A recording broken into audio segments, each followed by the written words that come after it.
Sehat Pak Ustadz. Ini lagi sehat-sehat alhamdulillah Pak Marjana. Ini lagi ngecek ke video kok belum bisa ya. Iya, belum muncul.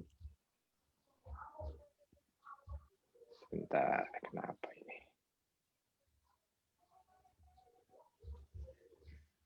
Harusnya bisa ya Pak Marjana? Harusnya bisa Pak, saya ada ini. Belum muncul ini. Tadi sempat muncul tapi tiba-tiba coba. Bismillah. Kok nggak bisa ya? Atau saya keluar dulu kali ya? Oh ya, boleh bisa Pak. Coba. Biar coba nanti. Saya keluar dulu.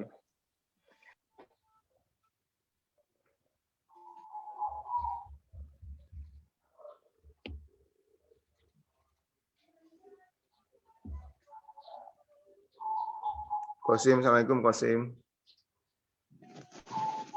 Waalaikumsalam warahmatullahi wabarakatuh. Gimana kabarnya Semarang? Alhamdulillah sehat. Masih hujan. Ini udah masih sama. mendung. Hujan juga. Hujan nih sekarang masih. Mendung saja sih Pak. Oh iya. Sehat semua ya keluarga ya? Alhamdulillah sehat.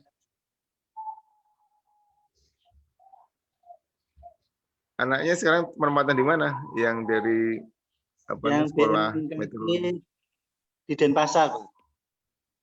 Oh, nggak jauh lah. Ya, alhamdulillah. Assalamualaikum Pak Marjana. Waalaikumsalam Pak Majid, apa kabar? Alhamdulillah Pak. Semoga Ya, Pak Marjana juga sehat selalu. Amin. Assalamualaikum Mbak Ma. Waalaikumsalam Pak Adi. Apa kabar Pak Adi? Sehat nih? Alhamdulillah. Assalamualaikum Pak Mar. Waalaikumsalam ya Freddy, apa kabar? Sehat Pak, alhamdulillah. Ya, alhamdulillah.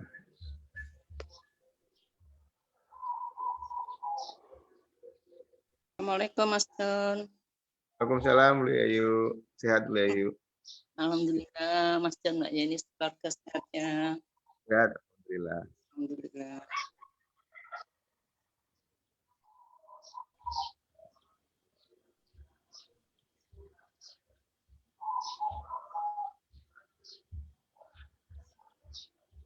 Assalamualaikum. Ustaz, assalamualaikum. Assalamualaikum. Waalaikumsalam warahmatullahi wabarakatuh. Absen Pak. Jauh banget suaranya. Iya pakai layar ini komputernya ke layar TV. Oh, di spot. Iya betul.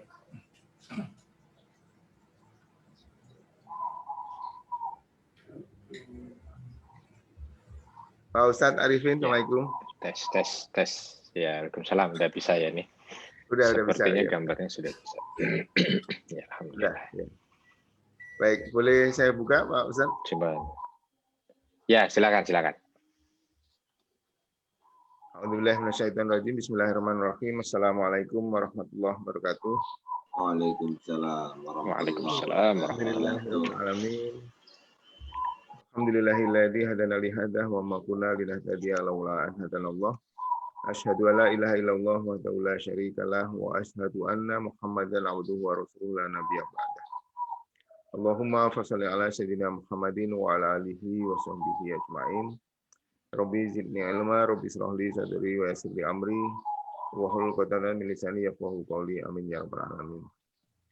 Bu Bapak yang dimuliakan Allah, bil khusus Pak Ustadz Arifin Nugroho, semoga semuanya dalam keadaan sehat walafiat. Pertama kita tentu bersyukur, tiada putus, kita bersyukur pada Allah Taala. Alhamdulillah hari ini kita masih diberi berbagai kenikmatan, kemudahan, kita masih diberikan nikmat iman, khususnya nikmat Islam dan kesehatan. Alhamdulillah kita juga diberikan hidayah sehingga ringan langkah kita untuk bersama-sama menimba ilmu, menghadiri kajian rutin hari Sabtu pagi ini. Semoga ini bagian dari kesyukuran kita bagian daripada usaha kita untuk terus memperbaiki, meningkatkan kualitas iman dan takwa kita. Dan semoga Allah ridho dan Allah berkahi pertemuan kita hari ini. Salawat teriling salam semoga senantiasa tercurah kepada junjungan kita Nabi besar Muhammad Sallallahu Alaihi Wasallam, beserta para keluarga, para sahabat, para tabiin, tabi'ut tabiin, dan juga umatnya sampai akhir zaman. Semoga salawat kita bagian daripada mahabbah kita, kecintaan kita kepada Rasulullah. Dan semoga bagian daripada melaksanakan sunnah-sunnahnya. Barang siapa yang ingin dekat dengan Rasulullah, kita memperbanyak salawat. Barang siapa yang ingin bersama yang dicintai, kita ingin bersama Rasulullah. Semoga ini adalah bagian daripada usaha kita untuk nanti insya Allah dekat dengan Rasulullah. Amin ya rabbal alamin. Amin. Alhamdulillah kajian kita hari ini akan diisi oleh Ustadz Arifin Nugroho. Biasanya adalah kisah-kisah teladan yang terkait dengan bulan berjalan. Ini sudah Rabiul Akhir ya Pak Ustadz ya, menjelang Rajab. Ini Jumadil Akhir. Jumadil Akhir ya, Jumadil Akhir menjelang ya Rajab. Sebentar lagi kita udah dekat saja dengan Ramadan, tidak sampai 3 bulan, 70 sekian hari. Semoga kita diberikan umur panjang untuk bisa ketemu dengan Ramadan, dan semoga kita bisa mengikuti ibadah persiapan kita menjelang Ramadan. Amin. Baik, mari kita segera mulai kajian kita hari ini. Kita sama-sama buka dengan umur kita Al-Fatihah. Semoga dengan surah Al-Fatihah Allah bukakan mata dan pikiran kita, Allah berkahi pertemuan kita, dan Allah berikan kesembuhan, kesabaran buat teman-teman atau saudara kita yang sedang sakit, baik sakit karena COVID maupun sakit yang lain, dan juga buat orang tua kita, buat saudara kita yang sudah mendahului, semoga diberikan lapang kuburnya dan diampuni semua dosa dan kesalahannya. Ila hadiniyah wa salihah wa ila hadratin Nabi Al-Fatihah.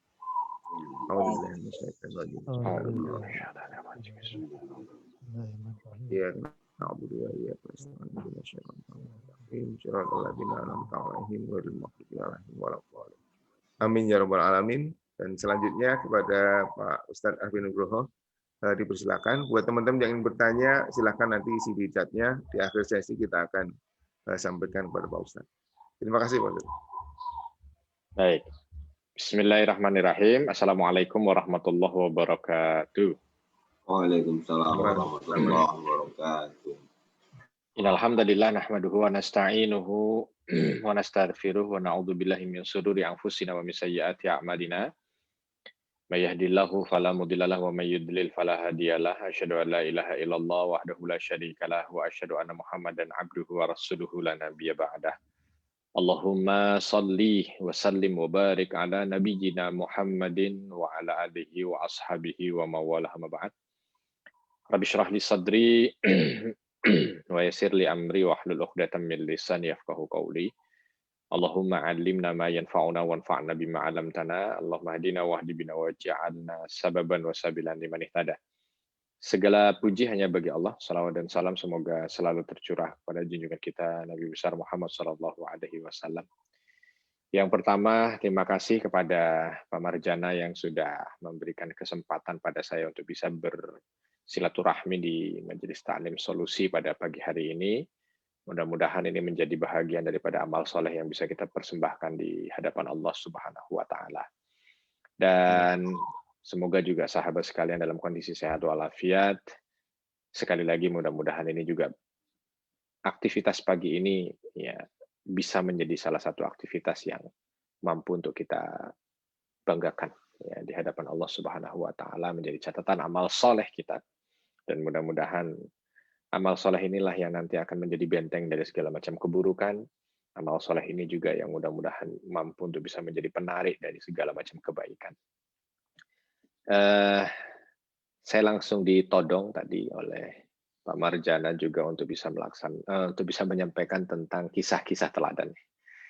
Sekarang kita sudah di tanggal 16 Jumadil Akhir atau 17 Jumadil Akhir di antaranya, mungkin ada yang sudah sampai di tanggal itu. Jumadil Akhir ya. Kalau dilihat dari penamaan sedikit memberikan arti ya karena dari kita kan nama-nama bulan sudah hafal tapi mungkin belum tahu artinya. Jumat atau jamat itu artinya musim beku, ya, jadi musim dingin yang membuat air beku, ya, terus rerumputan beku, maka disebut dengan Jumat atau jamat. Nah, Jumadil akhir berarti ini sudah akhir dari musim beku itu atau akhir dari musim dingin. Karena orang Arab itu memang dia tidak mengenal 4 musim, ya, dia tidak ada musim dingin, musim semi, musim panas, musim gugur, tidak. Ya, dia hanya ada 2 musim saja, musim panas dan musim dingin. Mayoritasnya musim panas, tetapi sebahagian ada musim dinginnya. Ya, walaupun mungkin musim dinginnya hanya 3 bulan. Ya, 3 bulan musim dinginnya dimulai dari Desember, Januari, dan nanti awal Februari. Nah, sekarang ini di beberapa tempat sedang turun salju. Ya, termasuk salah satunya yang ada di belakang saya ini gambar Masjidil Aqsa. Jumat pertama kemarin sholat Jumatnya hujan dari subuh dan turun salju. Ya, saljunya memang tidak setebal salju di beberapa daerah yang ada di belahan utara ataupun yang ada di selatan, tapi salju-salju tipis yang menghiasi komplek masjid. Ya. Nah ini yang disebut dengan jamat. Ya. Jumadil akhir ya berarti bulan beku terakhir, karena besok sudah tidak masuk lagi Jumat atau tidak masuk lagi jamat, tapi masuk di bulan Rajab namanya. Nah, alhamdulillah dengan izin Allah bisa bersilaturahmi untuk bicara tentang sejarah bulan Jumadil akhir. Memang banyak sekali Bapak dan Ibu sekalian sejarah yang ada di bulan Jumadil akhir, ya, yang harus kita pilihkan untuk kita bahas.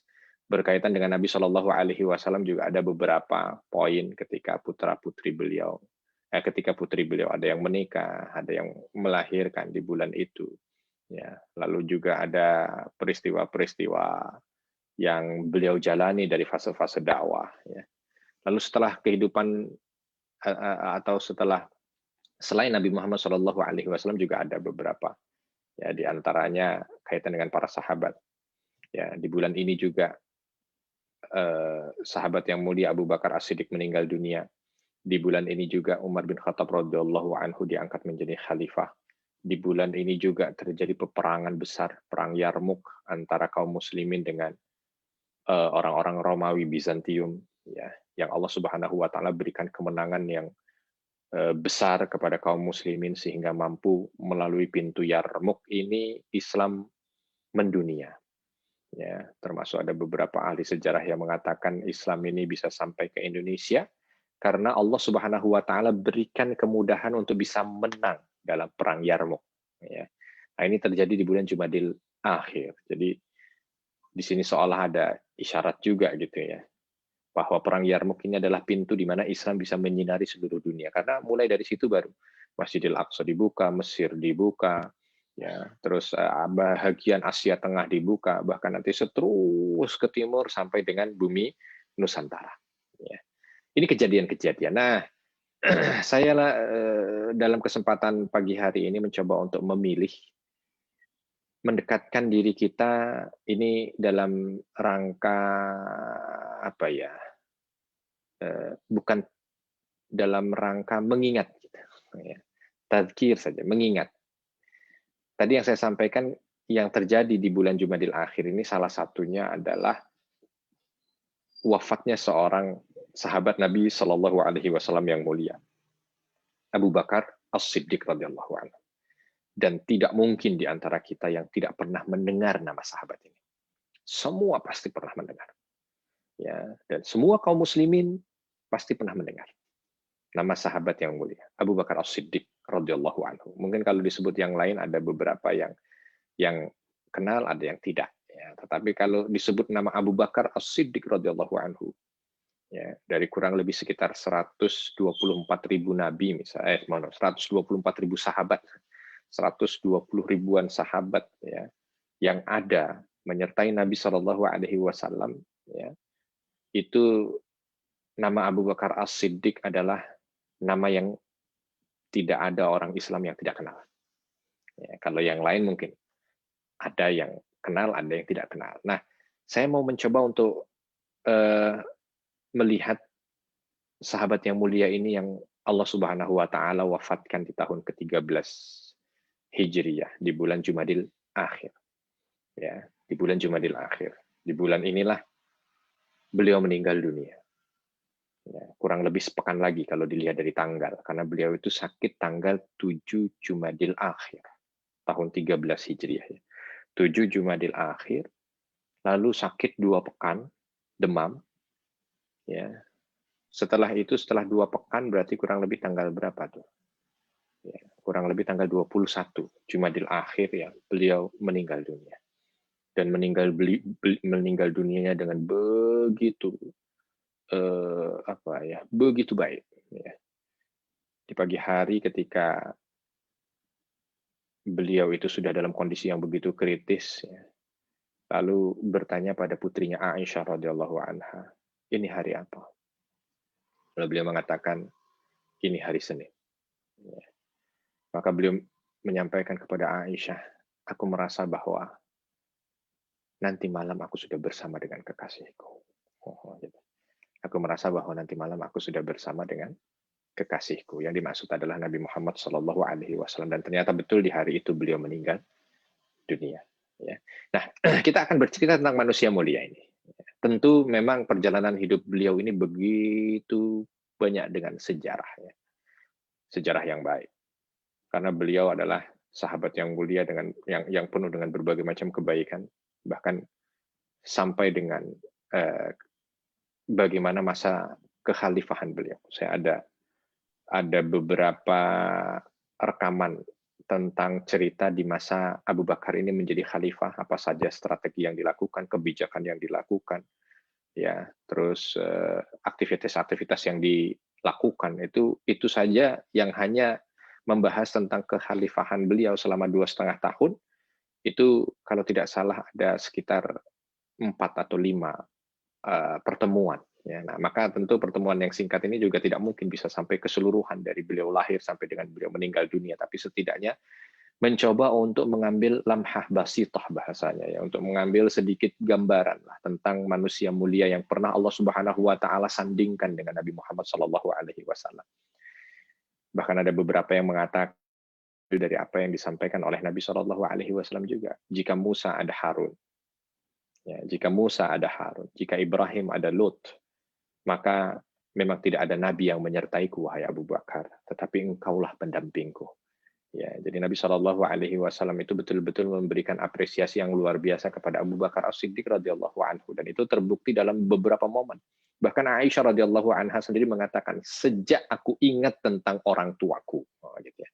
Sejak aku ingat tentang orang tuaku, artinya sejak aku ingat tentang Abu Bakar. Karena kan anak kecil kan ada yang momen masa kecilnya itu sudah mulai ingat, ada yang belum, ingatannya belum kuat gitu ya. Aisyah mengatakan, sejak aku ingat tentang orang tuaku, maka tidak pernah aku jumpai di waktu petang ataupun di waktu pagi kecuali beliau bersama dengan Nabi Muhammad SAW. Ya, jadi ini gambaran saja bagaimana dekatnya seorang Abu Bakar As-Siddiq radhiyallahu anhu dengan Nabi Muhammad SAW, karena pengakuan putrinya itu, tidak pernah aku jumpai orang tuaku seingat aku ketika beliau sudah mulai kuat ingatannya gitu ya, mulai dari anak-anak sampai dengan Nabi SAW meninggal dunia, itu kecuali pagi dan petang pasti bersama dengan Nabi SAW. Dan memang betul ada sahabat yang miss. Ada sahabat yang miss perjumpaan dengan Nabi Muhammad SAW, kecuali satu ini, Abu Bakar As-Siddiq radhiyallahu anhu. Maka dalam setiap momen tidak pernah absen, dalam setiap kegiatan tidak pernah absen, ya, dalam setiap peperangan tidak pernah absen, bahkan menjadi orang yang ada di sebelah Nabi Muhammad SAW, termasuk dalam kondisi genting di saat hijrahnya Nabi Muhammad SAW menuju ke Madinah. Nah, maka tentu pada kesempatan pagi hari ini berbahagia kita untuk membicarakan tentang manusia mulia ini. Tujuannya adalah bagaimana kita mencoba untuk melihat kehidupan manusia mulia ini dan menjadikannya sebagai panduan dalam kehidupan. Ya, menjadikannya sebagai panduan dalam kehidupan. Maka Allah Subhanahu wa taala juga menjelaskan ketika berbicara tentang cerita fabihudahu muqtadih. Hendaknya dengan panduan-panduan hidup mereka yang sudah diceritakan, yang sudah disampaikan itu, kalian menjadikannya sebagai panduan. Gitu. Karena kadang-kadang kita ini dalam kehidupan kan banyak mengambil tokoh gitu untuk dijadikan sebagai panutan. Ya. Maka tentu sebagai seorang Muslim kita tidak ragu untuk menjadikan Nabi Muhammad SAW sebagai panutan, itu pasti.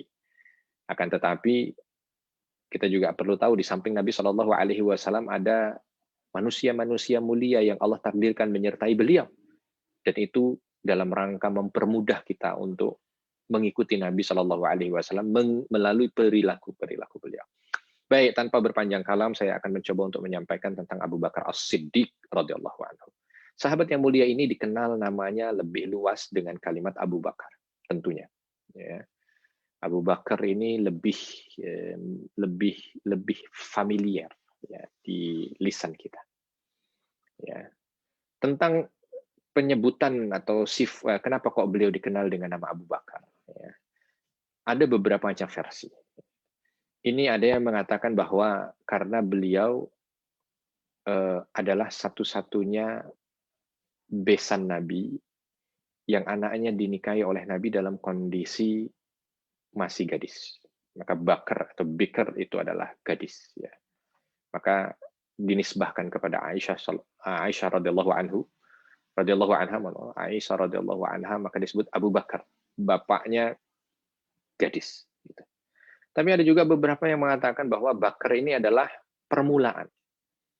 Jadi orang yang pertama kali memeluk Islam. Maka disebut bapak permulaan. Termasuk orang yang pertama kali dari golongan lelaki dewasa. Maka disebut Abu Bakar.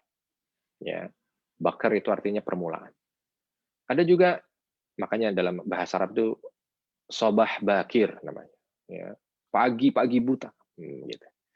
Ada juga yang mengatakan Bakar ini sudah ada sejak zaman sebelum Islam juga. Salah satu yang terkenal dari nama beliau juga disebut Abu Bakar. Bakar artinya dulu, ya lebih dulu, ya paling dulu, awalan gitu. Kenapa? Karena dalam setiap aktivitas kebaikan Abu Bakar selalu di depan. Ini Islam belum datang ya. Islam belum datang. Itu namanya Abu Bakar ini selalu di depan. Mau ada santunan, beliau duluan. Mau ada bantuan, beliau duluan. Mau ada aktivitas apa, beliau duluan. Pokoknya namanya aktivitas kebaikan, Abu Bakar ini selalu di awal. Maka disebut juga Abu Bakar. Nah, ini riwayat. Ya, dan semua riwayat ada dalilnya dan semua riwayat ini benar. Ya, dengan penyematan kalimat nama Abu Bakar. Ya, kalau As-Siddiq tentu ini adalah setelah Islamnya beliau mendapat gelar dari Nabi Muhammad SAW dengan gelar As-Siddiq. Ya, Siddiq itu yang mempercayai, ya, gitu ya, yang ya mengakui gitu. Kenapa? Karena tadi yang saya sampaikan salah satunya. Kenapa disebut ini? Karena beliau selalu mengimani apa yang datang dari Nabi Muhammad SAW. Tidak pernah ragu hatinya. Kadang ada beberapa momen yang para sahabat itu masih ragu. Tapi tidak dengan Abu Bakar. Bahkan di momen ketika nanti kita cerita bagaimana Isra dan Mi'raj. Isra dan Mi'raj mungkin ceritanya kalau ada kesempatan bulan Rajab, karena bertepatan dengan bulannya. Gitu ya. Itu bisa dibilang 80% orang yang sudah beriman ragu. Mungkin kalau nggak mau dibilang 90% gitu ya. Tapi begitu berita ini sampai ke Abu Bakar, apa yang disampaikan Abu Bakar? Padahal Abu Bakar kala itu tidak mendengar cerita langsung dari Nabi Muhammad SAW. Karena nanti ada momen di mana Abu Jahal kala itu ya membuat skenario supaya cerita ini didengar oleh semua orang. Nanti insya Allah kita cerita dalam bulannya gitu ya. Tapi intinya begitu sampai di Abu Bakar yang kala itu Abu Bakar sedang berada di kebunnya. Orang-orang pada datang untuk menanyakan, apa benar seperti ini? Dan ini orang beriman yang datang kepada Abu Bakar untuk bertanya. Gitu. Lalu Abu Bakar dengan senyuman mengatakan, andai yang dikatakan lebih dari itu, maka tidak ada keraguan aku untuk mengimaninya. Bahkan andai seluruh orang di dunia mengatakan tembok ini berwarna hitam, lalu Nabi Muhammad SAW mengatakan tembok ini putih, hanya beliau sendiri yang mengatakan ini putih, maka aku akan mengiyakan apa yang dikatakan oleh Nabi Muhammad dan menafikan apa yang dikatakan semua orang. Ini salah satu ya, momen di mana beliau berdiri tegak di samping Nabi SAW. Maka disebut namanya atau gelar julukannya As-Siddiq. Ya, As-Siddiq. Nah itu dari segi penamaan yang mungkin biasa kita kenal, supaya nanti jangan sampai kita sering nyebut tapi nggak tahu gitu ya, sering nyebut tapi tidak tahu apa ya sebabnya atau apa ya ininya. Karena kan sahabat yang lain kalau kita lihat Umar itu langsung namanya Umar bin Khattab, Utsman bin Affan, Ali bin Abi Thalib, sudah langsung namanya ya, tidak pada lakopnya ya, tidak pada kunyahnya, tidak pada nama panggilannya. Nah, Abu Bakar kan pada nama panggilannya, tetapi minimal kita tahu ya makna dari Abu Bakar ya, makna dari Abu Bakar ya. Jadi bukan bakar dalam arti bahasa Indonesia, tapi ini dalam bahasa Arab ya, dengan 3 versi tadi yang disebutkan kenapa disebut dengan nama Abu Bakar. Kalau dilihat dari namanya, nama beliau aslinya bukan Abu Bakar tentunya, karena ini kan panggilan. Nama aslinya adalah Abdullah. Abdullah ibn Abi Kuhafah. Nah, Abi Kuhafah itu nama bapaknya. Nama panggilan juga. Ya, Abi Kuhafah. Tapi yang paling bukan, tapi nama asli dari bapaknya juga bukan Abi Kuhafah. Ini nama panggilan juga. Maka wajar orang Arab itu banyak yang menggunakan nama panggilan bahkan sampai dengan saat ini. Jadi kadang-kadang ada orang yang lebih terkenal dengan nama panggilannya. Nama panggilan itu dengan menyematkan nama Abu di depannya. Abu itu artinya bapak. Ya. Jadi kalau orang punya anak, maka disematkan pada nama anaknya. Kalau anaknya laki-laki, maka disematkan pada anaknya laki-laki. Tapi kalau mungkin dia tidak punya anak laki-laki, ya disematkan pada anak perempuannya. Ya. Atau Abu ini disematkan pada sesuatu yang paling menonjol dalam dirinya. Ya, mungkin dia orang baik, maka disebut sebagai bapaknya orang baik, mudah senyum, bapaknya orang senyum, segala macam begitu. Ya. Nah, nama ayahanda Abu Bakar adalah Utsman. Ya. Panggilannya Abu Kuhafah. Jadi Abdullah bin Utsman bin Amir bin Amr bin Ka'ab bin Sa'ad bin Taim bin Murrah. Bertemu dengan Nabi Shallallahu Alaihi Wasallam di kakek beliau yang bernama beliau yang bernama Murrah. Ya. Sukunya dari suku Taim. Ya. Maka disebutkan At-Taimi. Ya. Sukunya suku Taim. At-Taimi. Beliau lahir 2 tahun setengah setelah lahirnya Nabi Muhammad Sallallahu Alaihi Wasallam. Jadi beda umurnya 2 tahun setengah. Beda umur 2 tahun setengah pada masa itu seolah menjadi teman sepantaran. Ya, teman seusiaan. Hanya memang Abu Bakar As-Siddiq radhiyallahu anhu ini lahir di masa pandemi. Oh, mirip dengan yang mungkin lahir di masa pandemi ini. Tapi pandeminya dahsyat. Kenapa? Karena pandemi di masa itu penyakit yang mewabah hanya kepada bayi-bayi yang baru lahir. Jadi bayi-bayi yang baru lahir sampai usia 2 tahun itu banyak yang meninggal dunia. Maka kalau kita cerita tentang Nabi Muhammad Shallallahu Alaihi Wasallam, ya ketika beliau selesai lahir kan, itu belum ada pandemi belum ada wabah penyakit yang menyerang anak-anak bayi, belum ada. Nah, ketika beliau lahir dibawa oleh Halimah As-Sa'diyah ke Bani Sa'ad untuk disusui di sana.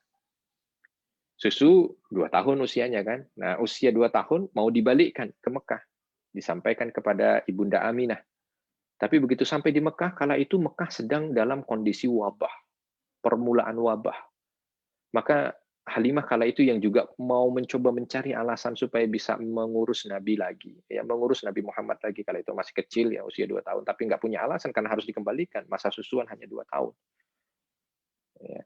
Tapi begitu sampai di Mekah ternyata terjadi wabah itu, alasan buat Halimah untuk kembali membawa Nabi Muhammad SAW ke kampungnya. Ya, karena kecintaan Halimah yang luar biasa pada Nabi Shallallahu Alaihi Wasallam kala itu banyak mukjizat yang dirasakan. Walau kala itu belum tahu kalau itu adalah Nabi kan masih kecil, tapi keberkahannya dirasakan sekali. Nah di masa itu lahirlah seorang bayi. Ya, nah semua bayi lahir nggak sampai sepekan meninggal, 10 hari meninggal. Ada satu bayi yang dia tidak meninggal dan tidak terkena wabah. Tidak meninggal dan tidak terkena wabah. Ya. Dialah Abu Bakar. Dialah Abdullah bin Utsman. Maka kala itu ketika ditunggu ibu orang tuanya, Ummu Khair, kala itu sudah sama bapaknya ini sudah ini meninggal anak ini. Meninggal, yang lain meninggal. Tetangga-tetangganya yang lahir meninggal. Bayi-bayi yang ada sampai usia 2 tahun meninggal karena penyakit itu.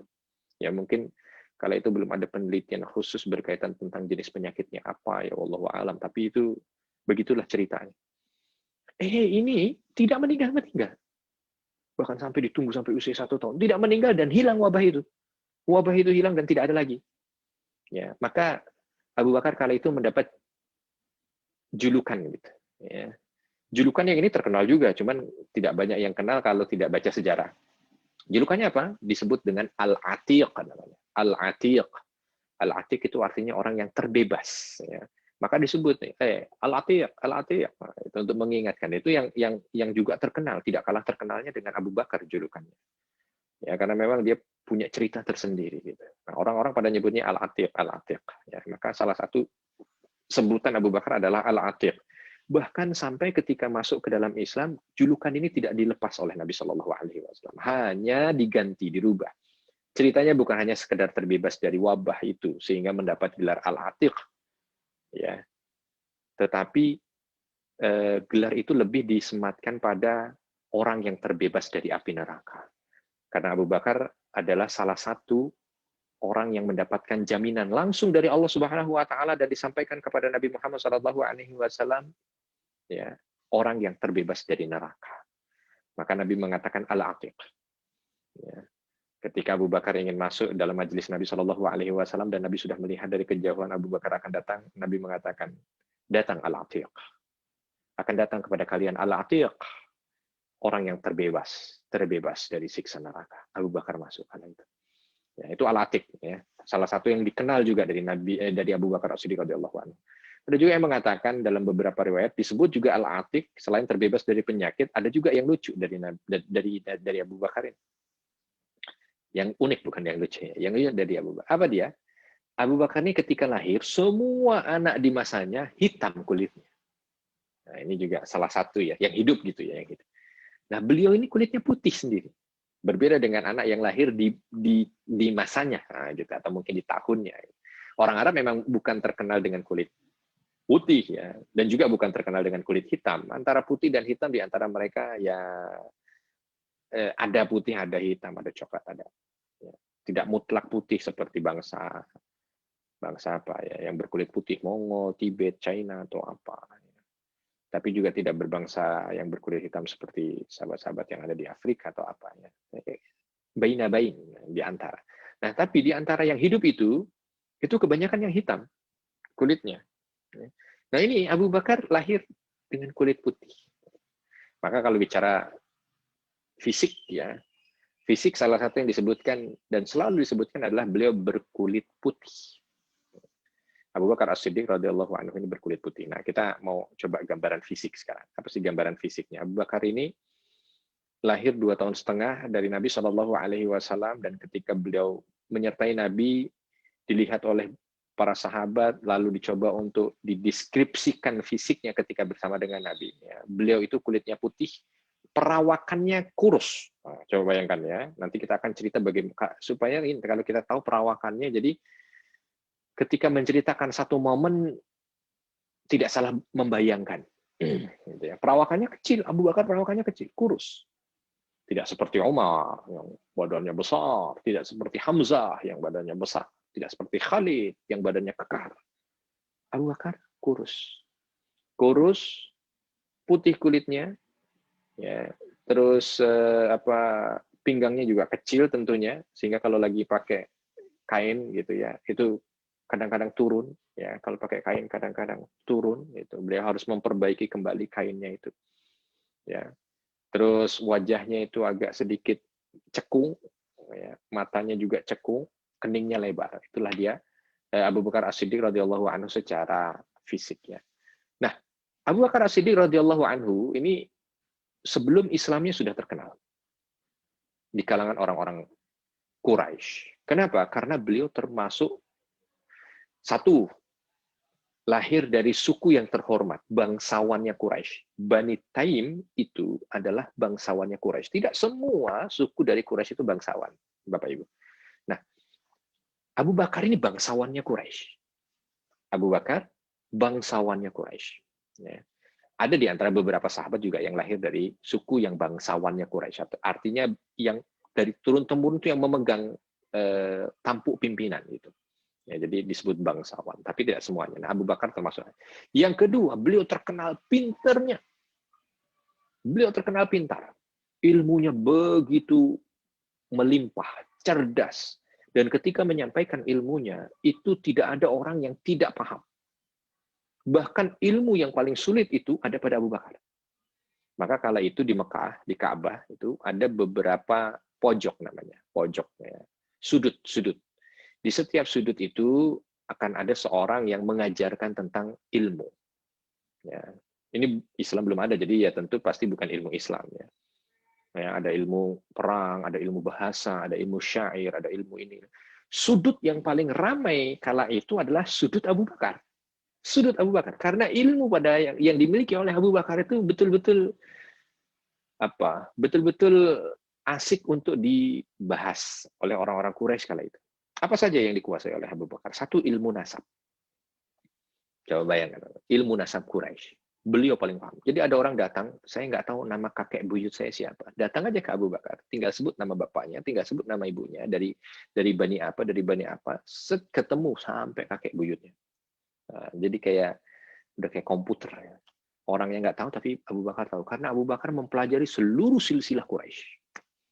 Ya, seluruh silsilah Quraisy. Itu satu. Yang kedua, beliau menguasai tentang cerita-cerita Quraisy. Ya. Cerita-cerita nenek moyangnya mulai dari awal.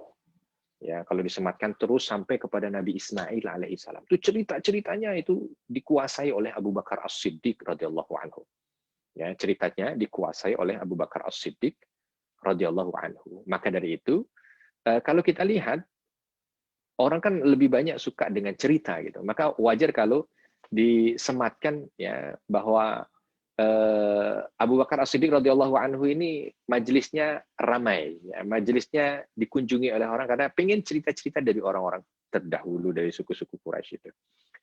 Nah, yang ketiga juga yang tidak kalah penting juga buat orang-orang itu, ya ada karena Abu Bakar ini majelisnya itu membahas tentang tafsir mimpi juga, membahas tentang tafsir mimpi karena beliau jago sekali dengan tafsir mimpi, ya. Jadi kan lebih banyak orang juga suka gitu ya.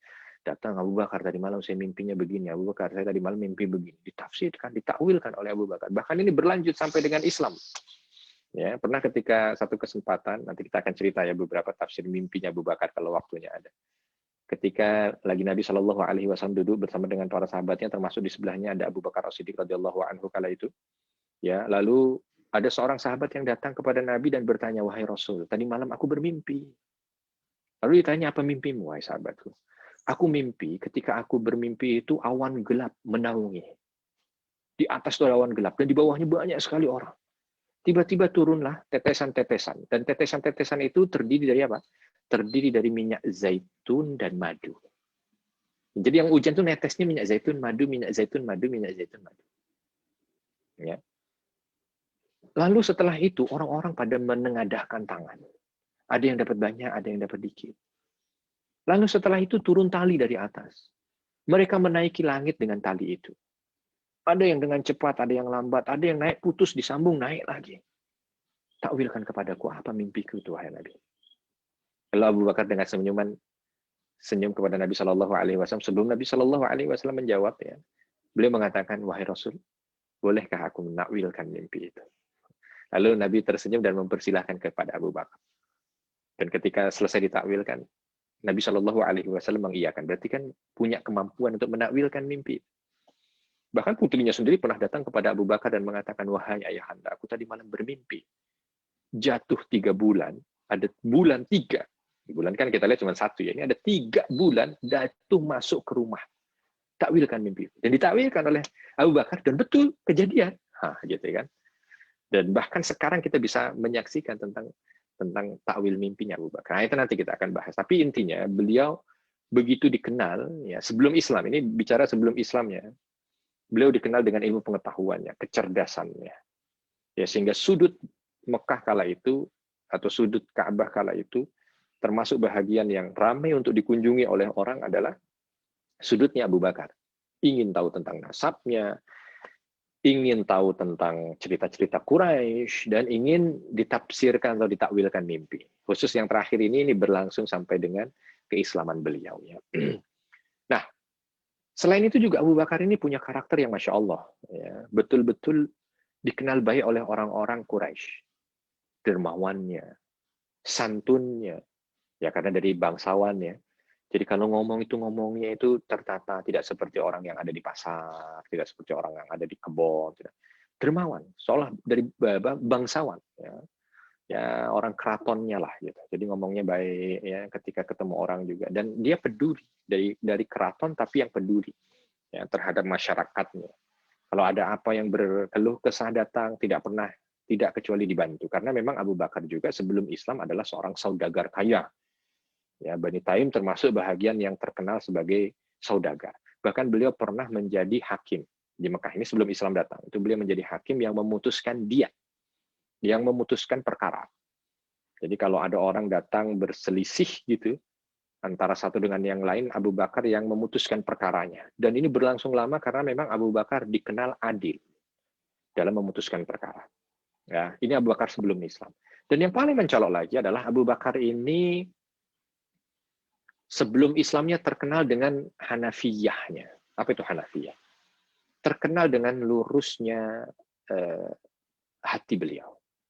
Jadi beliau ini termasuk orang yang sebelum Islamnya tidak pernah menyembah berhala walau sekali. Nggak pernah. Tidak pernah nyembah berhala. Tidak pernah. Tidak pernah minum khamr. Ya. Yang kala itu khamr merupakan sesuatu yang biasa. Orang ada pertemuan yang disajikan itu khamr, minuman keras. Tapi tidak pernah disentuh oleh Abu Bakar. Tidak pernah berjudi. Ya, jadi seolah memang sudah dijaga dan dipersiapkan oleh Allah Subhanahu wa Ta'ala untuk mendampingi Nabi, dan memang betul itu terpilih karena nanti ada ceritanya. Bagaimana Abu Bakar namanya itu sudah termaktub ya dalam kitab-kitab terdahulu ya, yang itu nanti akan menjadi pendamping Nabi Muhammad SAW. Ya, nanti kita kalau waktunya sampai kita cerita, tapi insya Allah sampai kalau yang ini sih, nah, bentar lagi.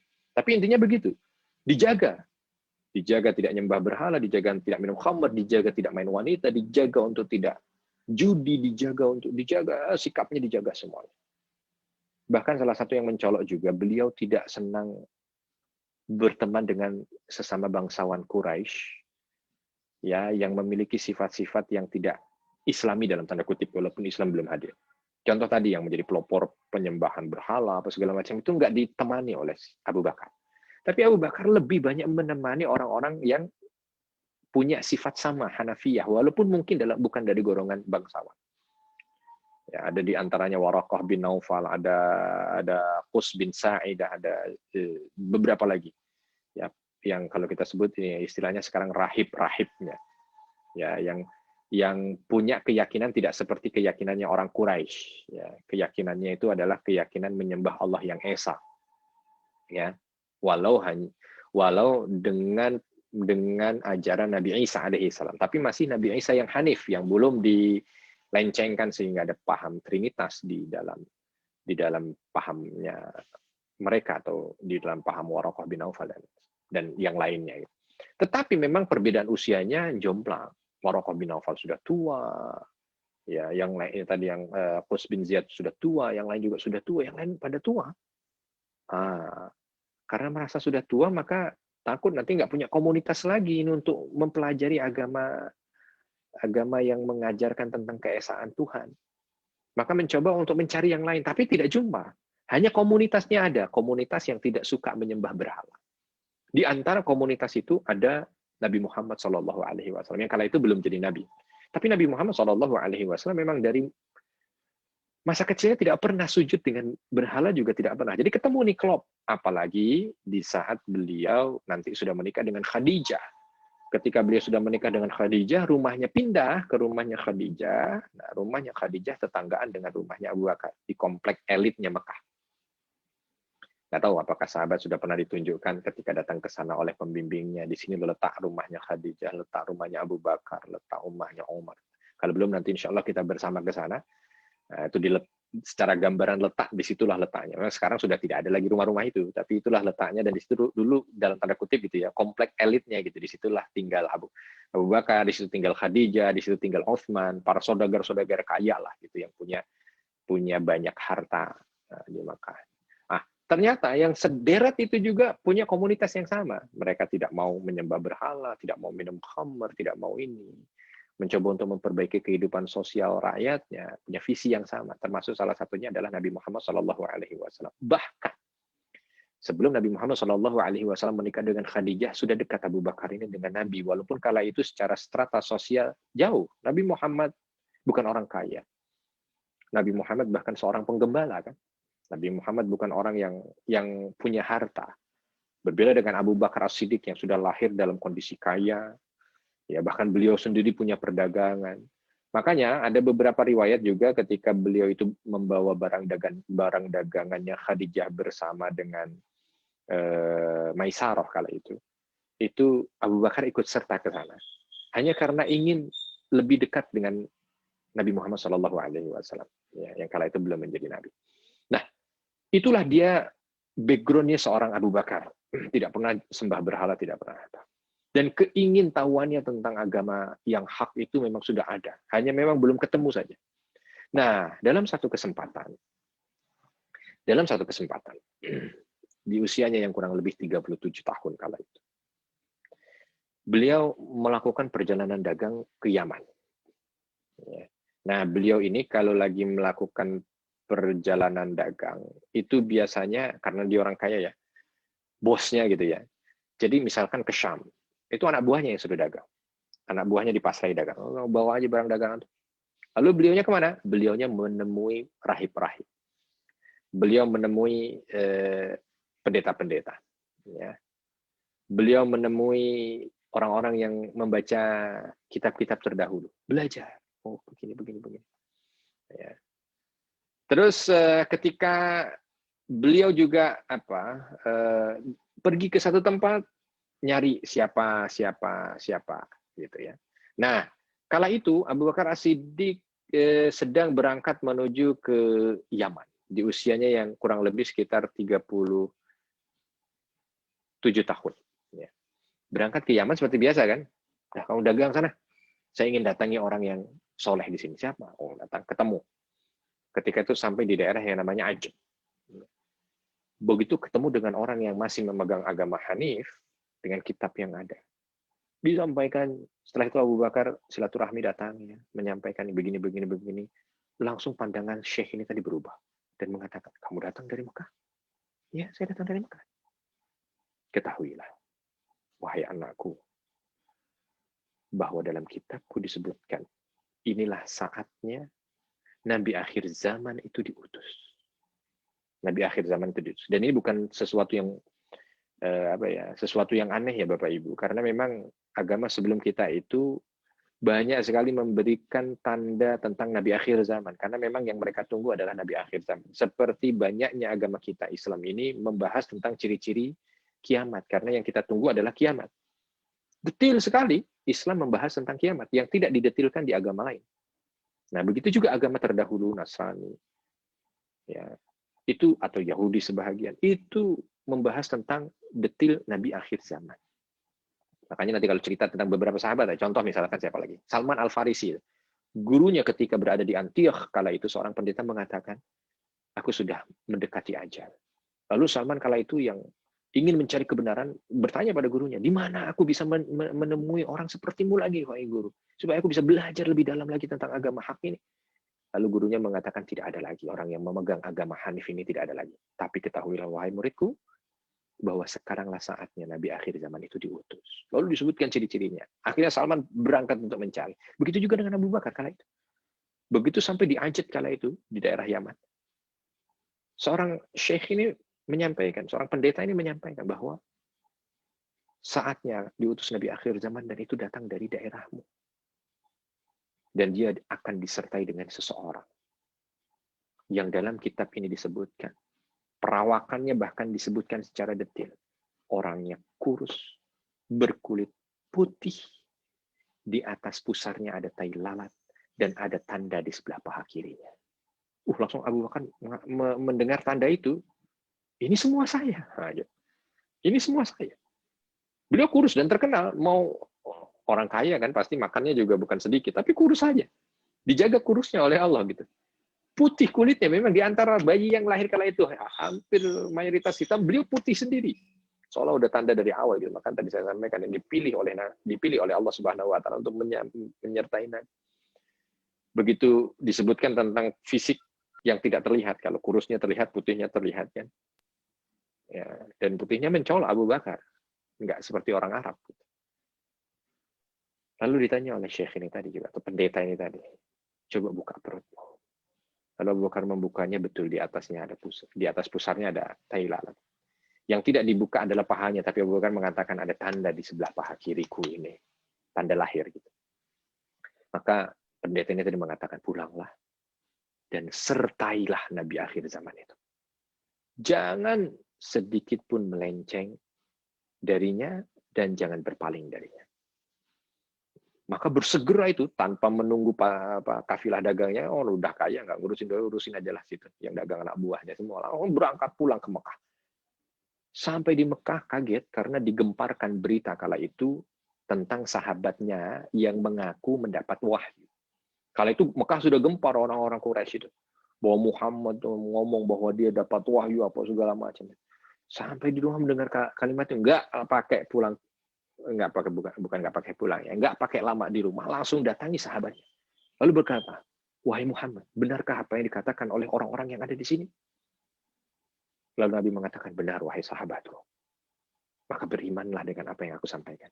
Maka enggak pakai lama, Abu Bakar langsung mengatakan, "Bagaimana caranya aku bisa menjadi pengikutmu untuk sama-sama beriman?" Maka disampaikan, cara bacalah 2 kalimat syahadat. Enggak pakai lama, langsung baca 2 kalimat syahadat. Nah, jadi memang tidak serta-merta juga begitu dengar Nabi masuk Islam, Nabi mendapat wahyu tentang Islam ini lalu Abu Bakar masuk Islam. Enggak juga, ada fasenya kan. Beliau orang yang hanif, tidak pernah nyembah berhala, berkeinginan untuk mencari hakikat agama yang benar, Tuhan yang esa. Terakhir ditambah ketika berangkat menuju ke Yaman, ketemu dengan pendeta yang mengatakan seperti itu. Maka bergegas, begitu sampai di Mekah, betul. Maka nggak pakai lama, langsung. Asyhadu an la ilaha illallah wa asyhadu anna Muhammad Rasulullah. Dan begitu keluar dari rumah Nabi Muhammad SAW, belum nyampe rumahnya, padahal tetanggaan, belum nyampe rumahnya, sudah ada 2 orang yang masuk ke dalam Islam di tangan. Dan 2 orang ini 2 orang terbaik dalam Islam, Utsman bin Affan dan Abdurrahman bin Auf.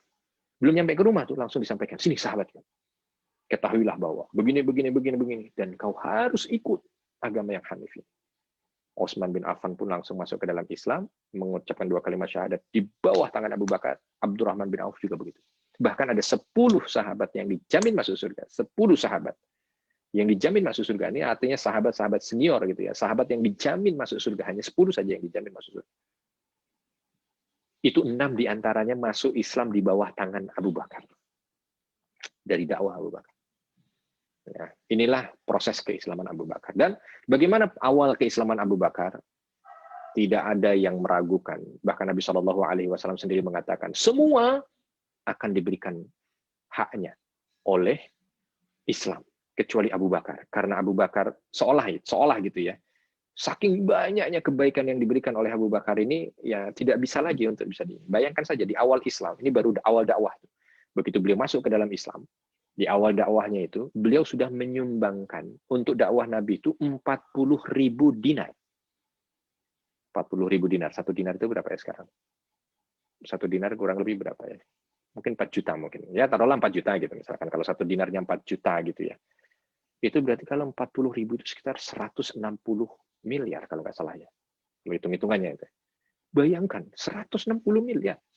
Di saat kala itu orang itu menyepelekan Nabi, menganggap Nabi itu gila, macam-macam. Begitu meyakini bahwa ini adalah sebuah kebenaran, nggak tanggung-tanggung. Ini untuk infak, ini untuk jalan dakwah wahai Rasul. Gunakan ini. Maka dengan itulah Nabi menggunakan untuk membebaskan budak, menggunakan untuk dakwah, menggunakan untuk ini dan lain sebagainya. Dari harta Abu Bakar. Jadi seolah kalau istilah perusahaan, modal awal terbesar itu adalah Abu Bakar.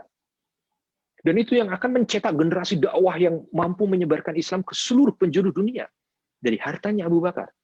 Maka ada seorang sejarawan mengatakan, ya, dan ini juga tidak salah juga gitu, kalau dari segi istimbat. Gitu.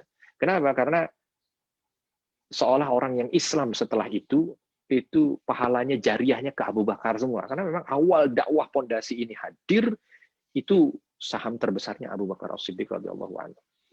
Dan kala itu walaupun perawakan beliau itu begitu kurus, tetapi beliau yang berada selalu di samping Nabi Shallallahu Alaihi Wasallam. Nabi di awal dakwah itu begitu banyak mendapatkan berbagai macam teror fisik. Lewat Ka'bah dipukuli, lewat Ka'bah sampai Abu Bakar yang selalu ada di sebelahnya. Bahkan Abu Bakar yang pernah ketika itu belum berani ada orang datang ke Mekah atau ke Ka'bah untuk dakwah tentang Islam, Abu Bakar datang. Tentu dengan izin Nabi ya. Karena Abu Bakar menguasai sudut-sudut Ka'bah kan, apalagi beliau pengajar di sana. Berdiri di sudutnya dan menyampaikan tentang agama ini. Wahai penduduk Mekah, wahai orang Quraisy, tidak ada keuntungan dalam hidup kalian kecuali kalian memeluk agama ini. Apa yang dijumpai? Orang pada datang mukulin Abu Bakar yang perawakannya kurus itu. Sampai wajahnya tidak berbentuk, Bapak Ibu. Wajahnya tidak berbentuk. Semuanya sudah penuh dengan darah, lebam semuanya dan tidak bisa berdiri. Yang akhirnya oleh sukunya Bani Taim itu dilerai, ya kalau tidak itu sampai habis itu dibawa pergi diobati. Baru bisa melek, Bapak Ibu, baru bisa melek kala itu. Yang ditanya siapa? Mana kekasihku Muhammad? Aku ingin berjumpa dengannya. Itu sukunya yang kala itu belum masuk Islam semuanya langsung celaka engkau wahai Abu Bakar. Kami yang menolongmu, kami yang ini, tapi kau sebut nama Muhammad. Abu Bakar hanya diam saja. Akhirnya ditinggal oleh sukunya.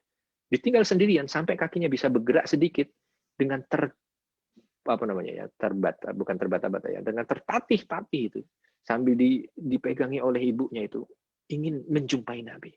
Obatku hanya satu, wahai ibunda, sampaikan aku pada Nabi. Aku lihat wajahnya, sembuh seluruh sakitku ini. Padahal kala itu sudah nggak bentuk badannya. Dibawa ke Rasul, datang ke Rasul dengan wajah yang tidak jelas itu tersenyum. Semua sahabat menangis kala itu, yang jumlahnya baru 30-an orang. Menangis semuanya dan mengatakan, wahai Abu Bakar, sudah, stop ini. Abu Bakar dengan senyuman mengatakan, wahai sahabatku, ini bukan apa-apa. Ini nggak ada rasa sakitnya sama sekali. Andai aku diizinkan oleh Nabi, detik ini aku berangkat lagi ke Ka'bah untuk menyampaikan dakwah ini. Walau aku harus mati 1000 kali. Coba bayangkan Bapak Ibu. Ini baru di awal Islam hadir. Baru pekan-pekan awal. Tapi Abu Bakar sudah menunjukkan. Apalagi kalau berbicara tentang nanti ke depannya, aduh, Masya Allah, luar biasa. Maka wajar kalau Nabi Shallallahu Alaihi Wasallam betul-betul menjadikan Abu Bakar ini sahabat yang selalu ada di sampingnya. Bahkan sampai akhir hayatnya. Bahkan sampai nanti di syurga. Wallahu a'lam, mohon maaf baru sampai di awal beliau masuk ke dalam Islam, tapi sudah jam 7 dan Pak Marjana juga nampaknya sudah langsung tampil. Ini berarti ada pertanda ya waktu sudah habis. Masuk ke sesi tanya jawab ya. Tadi saya juga sampaikan tidak mungkin cukup bicara tentang Abu Bakar ini untuk membicarakan secara keseluruhan, tapi minimal ya memberikan pendekatan sedikit lah tentang beliau yang mulia dan memberikan motivasi sedikit juga agar nanti silahkan diperkaya ya bagaimana kalau sahabat-sahabat ada yang berkeinginan untuk lebih dekat lagi dengan sahabat Abu Bakar As-Siddiq radhiyallahu anhu. Saya kembalikan waktu kepada Pak Marjana, dipersilahkan. Baik, Ustaz, jazakallah khairan katsiran. Terima kasih Ustaz. Banyak hal baru yang kami tahu hari ini, wabil khusus saya, karena nomor satu biasanya kalau kita dengar Abu Bakar berarti paling gampang adalah bapaknya Bakar. Ternyata ini tidak ada hubungan. Jadi dan Abu ternyata juga itu panggilan untuk hal-hal yang sifatnya adalah spesifik, tidak harus anak ya Pak Ustaz ya. Betul, Kebaikannya, sifatnya, kliniknya dan lain-lain. Baik. Kemudian bagaimana perjuangan beliau ternyata dan bagaimana kehanifan beliau ya, kelurusan beliau keluar dari kebiasaan Rasulullah. Jadi sudah dijaga sejak awal dan kemudian ada mirip dengan Rasulullah, ada pertanda khusus, kemudian ada penunjuk dari Rabi tadi. Masya Allah, banyak. Oke, saya nggak perlu ulang semuanya, tapi Masya Allah, di samping Masjid Alim Solusi tentu saja ada dari Masjid Alim Al-Mizan, dari Masjid Al-Quwa, Masjid Puri, dan teman-teman dari Bank Mega Syariah, dari Bank Mega dan dari beberapa teman. Juga jangan lupa untuk siapkan infaknya. Baik, Pak Ustadz, ini ada pertanyaan dari Pak Izam Mirzam. Assalamualaikum Pak Ustadz, semoga sehat dan Allah lindungi dan jaga Ustadz.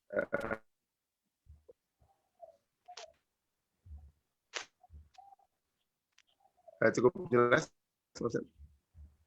Suaranya putus-putus ya, Pak Marjana di saya ya. Oh, Atau saya yang kurang bagus. Ya, ya. Jadi ini pertanyaan dari Pak Mirza. Apa sebenarnya terjadi antara Abu Bakar dan Fatimah setelah Rasulullah wafat? Ada yang mengatakan tidak bersaling sapa. Apakah benar dan mohon penjelasan?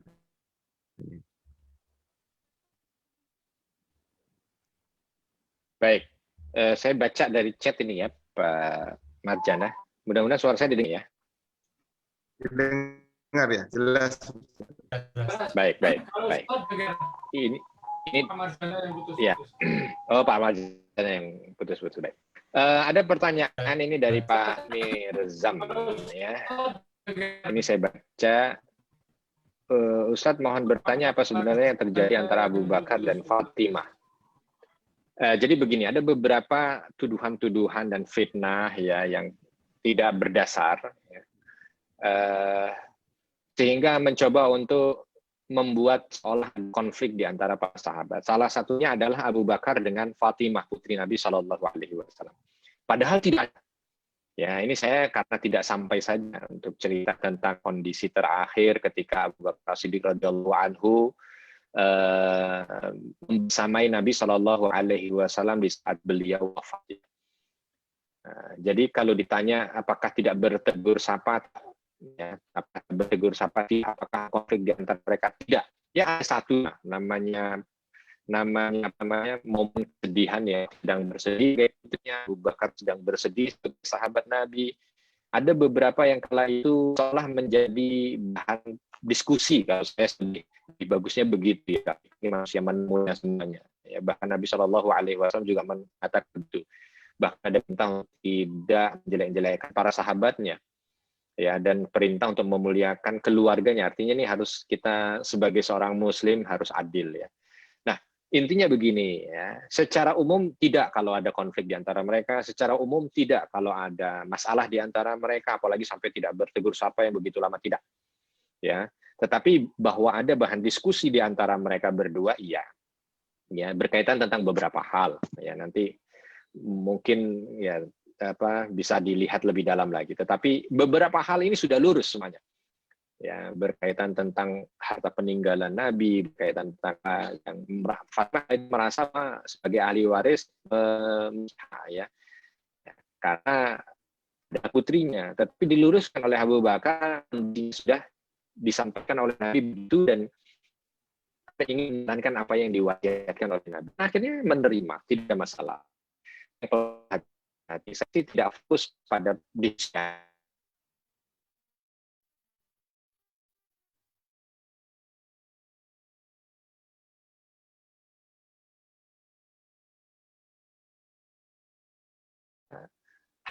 Hal-hal yang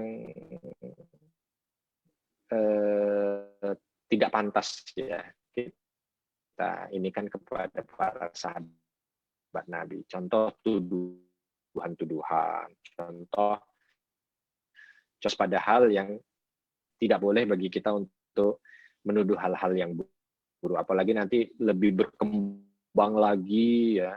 Ini Abu Bakar mengambil kepemimpinan yang harusnya itu ada pada Ali, Padahal Ali sendiri banyak sekali nanti ketika beliau menjadi khalifah itu menangis ketika bercerita tentang Abu Bakar karena merasa agama ini ya, sehingga mencoba untuk memukul dari berbagai macam, salah satunya dari sisi sejarah ya, salah satunya dari sisi sejarah. Tapi kalau yang ditanyakan itu tidak ada konflik meruncing antara Fatimah dan Abu Bakar. Itu berjalan baik semuanya, kondisinya saja yang perlu untuk kita pahami, bahwa kondisi itu sedang berduka, ada sedikit diskusi di antara mereka, tetapi diskusi itu bisa selesai dengan baik, setelah itu juga ya selesai berjalan, ya berjalan dengan biasa. Begitu kurang lebih. Kalau ditanya, tidak bertegur sapa lama, memang Fatimah dengan Abu Bakar ya bukan orang yang, satu, bukan sesama lelaki, dua, ya memang yang tidak selalu bersama. Ketika Nabi Muhammad SAW hadir juga mungkin ya relatif intensitas bicaranya antara Abu Bakar ya tidak seinten antara Abu Bakar dengan putrinya tentunya. Maka nggak boleh dibayang dia lebih banyak bicara dengan Aisyah daripada Fatimah. Ya secara kondisi sosiologisnya kan memang begitu, psikologisnya gitu kan. Masa Abu Bakar banyak ngomong sama anaknya orang lain daripada anaknya sendiri kan juga nggak begitu. Nanti ada juga itu ya isu begitu, Abu Bakar lebih banyak ngomong sama Aisyah daripada Fatimah. Ya kan Aisyah putrinya sendiri, putrinya sendiri nggak banyak ngomong kan, bahasanya banyak ngomong gitu. Nah itulah yang mungkin bisa diinikan. Kurang lebih begitu Pak Marjana. Ya, baik. Terima kasih. Terima kasih pencerahannya Pak Ustadz. Clear bahwa ini adalah memang tuduhan-tuduhan Pak Ustadz ya untuk mencemarkan. Mungkin juga sebagai manusia ada diskusi, ada perbedaan pendapat, kemudian akhirnya clear, tapi dibesar-besarkan aja, ya. Baik. Betul. Apalagi mungkin ini yang terus menjelek-jelekan sahabat terutama. Baik, Pak Ustadz, itu yang perlu diantisipasi dan diwaspadai. Ya. Pertanyaan berikutnya, ini yang saya ambil yang segaris dengan tema kita hari ini duluan, dari Pak Bisro Sabani. Assalamualaikum Pak Ustadz. Tadi disampaikan bahwa setelah menikah dengan Khadijah, Nabi Muhammad bertempat tinggal di perumahan elit. Namun selama ini yang lebih banyak disampaikan adalah bagaimana sederhananya rumah Nabi. Di saat wafatnya pun Nabi digambarkan di rumah yang sederhana. Mohon pencerahannya Pak Ustadz. Baik. Yang pertama, perumahan elit ini jangan digambarkan seperti kita ya. Kalau udah ngomong perumahan elit kayak konglomerat zaman sekarang, perumahan elit yang disampaikan itu adalah perumahan orang yang tadi saudagar-saudagar, ya, saudagar, terus orang-orang yang punya punya darah bangsawan, nah gitu ya. Bukan orang yang sudah mengklaster sendiri lalu enggak begitu. Ini orang-orang baik yang kumpul ya. Jadi elit itu masuk khusus gitu ya. Diartikan elit itu dengan kapitalis ya. Jadi adalah ya, khusus benar mereka itu yang punya satu visi, satu misi, satu menteng gitu ya. bukan orang kaya yang dibangun yang lalu dia bikin kelas seolah mereka bukan itu. Nah, itu isi yang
Baik, Ustaz. Terima kasih. Mohon maaf ini suara saya kayaknya sinyalnya lagi nggak stabil. Iya. Nggak apa-apa. Kalau stabil nggak apa-apa. Pertanyaan yang penting stabil. berikutnya, ya. Yang menarik dari Abu Bakar Siddiq radhiyallahu anhu adalah orang yang pertama percaya Rasulullah melakukan perjalanan Isra Mi'raj. Yang kala itu dianggap mustahil dilakukan oleh manusia. Karena teknologinya belum sampai ke arah perjalanan tersebut. Pertanyaan saya, apakah benar bom? Ya, Ustaz. Terima kasih. Oh, tentang cerita Isra Mi'raj yang ditanyakan ya Pak Marjana? Ya. Baik. Nah, ini kalau ada kesempatan sih saya akan lebih ceritakan secara mendalam Isra Mi'raj nanti di bulannya ya, bulan Rajab kan di depannya. Nah, nanti kita akan cerita tentang Isra Mi'raj secara mendalam ya, tapi ya sebagai secara ini saja ya. Ini bagaimana ini kalau manusia mendapatkan teknologi untuk menembus waktu dan ruang. Apakah benar perjalanan peristiwa Isra Mi'raj benar adanya? Nabi Isra dan Mi'raj dengan fisiknya, bukan hanya dengan ruhnya, dengan fisiknya. Nanti insya Allah kita akan ceritakan detik-detik menjelang Isra Mi'raj sampai pulang lagi. Ya, jadi istilahnya dari Ba'da Isya sampai subuh. Mudah-mudahan nanti ada kesempatan kita di bulannya untuk bercerita tentang momen ini, tentang cerita Isra Mi'raj yang diceritakan oleh Nabi Shallallahu Alaihi Wasallam dalam hadis panjang sekali. Sinyalnya putus-putus ke saya nggak jelas. Jelas, Pak Ustaz, jelas. Ya, jadi begitu. Kurang lebih begitu. Nanti insya Allah Pak Marjana kalau ada kesempatan ya di bulannya kita akan cerita tentang Isra Mi'raj karena memang Isra Mi'raj ini kan sesuatu yang diceritakan lengkap dan detail oleh Nabi. Nah, insya Allah nanti kita akan bercerita tentang lengkap dan detail juga. Mulai dari Isya, kala itu didatangi malaikat Jibril, diperintah untuk A, B, C, D, ya, nanti sampai balik lagi. Nanti mudah-mudahan kita akan cerita. Sampai mungkin provokasi dari Abu Jahal lah. Nanti mungkin kalau ada waktunya juga sampai dengan provokasi dari Abu Jahal, sampai dengan goncangnya keimanan kaum muslimin kala itu, dan akhirnya kembali tegak berdiri setelah Abu Bakar memberikan penjelasan. Mudah-mudahan. Baik, akan lebih detail di bulan Rajab, insya Allah tinggal bulan depan, tinggal bulan depan nanti ya, kita Allah bulan depan. Mudah-mudahan. Ustadz Arhim lagi lebih sesuai dengan bulan. Ya, baik Pak Ustadz, namun sudah ada kegiatan lain, kami juga harus pindah ke room yang lain ini, Zoom yang lain. Masya Allah. Mohon maaf, mungkin izin untuk ditutup dengan doa Pak Ustadz. Ya. Baik, bismillahirrahmanirrahim. Kita sama-sama berdoa mudah-mudahan penuh dengan berkah dan rahmat dari Allah. Ini dijadikan sebagai benteng dari segala macam keburukan, wabil khusus berkaitan dengan masalah pandemi kala ini. Dengan pengajian ini kita dijauhkan dari segala macam keburukan wabah penyakit, dijauhkan dari segala macam keburukan, dan insya Allah ini akan menjadi salah satu sarana penarik kebaikan, ridho dan hidayah dari Allah Subhanahu wa taala. Alhamdulillahirabbil alamin hamdan syakirin hamdan na'imin hamdan yuafi ni'amahu wa yukafi ma'izidah. Rabbana lakal hamdu kama yanbaghi li jalali wajhika sultanik. Allahumma ighfir lil mu'minina wal mu'minat wal muslimina wal muslimat wal innaka samiun qaribun mujibud da'wati ya qadiyal hajat. Rabbana zalamna anfusana wa illam taghfir lana wa tarhamna lanakunanna minal khasirin. Rabbana innana sami'na munadiyan yunadi lil imani an aminu bi rabbikum fa amanna. Rabbana faghfir lana dzunubana wa kaffir 'anna sayyi'atina wa tawaffana ma'al abrar. Allahumma inna na'udzubika minal judami wal barasi wal jununi wa sayyi'il asqam. Inna na'udzubika min jahdil bala wa darki syaqa wa su'il qada wa syamatil 'adab Allahumma fa'anna al-ba wal waba wal ghala wal fitan ma dhahara minha wa batan. Allahumma inna husnal khatimah. Allahumma inna nas'aluka husnal khatimah. Allahumma inna nas'aluka husnal khatimah. Rabbana wa liwalidina warhamhum kama rabbawna saghira. Rabbana atina fid dunya hasanah wa fil hasanah wa qina adzabannar. Wa sallallahu ala Muhammad walhamdulillah. Jazakallah khairan khair kasir. Ya, sekali lagi terima kasih Pak Ustadz atas mengedukasinya. Kita belajar hal yang baru mungkin dan kita bagian daripada ilmu adalah sejarah. Alhamdulillah kita bisa belajar hari ini. Ketemu lagi Sabtu depan kita akan melanjutkan kajian kita mengenai wakaf yang belum selesai minggu yang lalu bersama Pak Imam Teguh Sabtono. Terima kasih. Kita tutup sama-sama dengan doa majelis. Alhamdulillah. Terima kasih Pak Mar. Saya pamit Pak Marjana. Terima kasih Bapak Ibu. Assalamualaikum. Waalaikumsalam.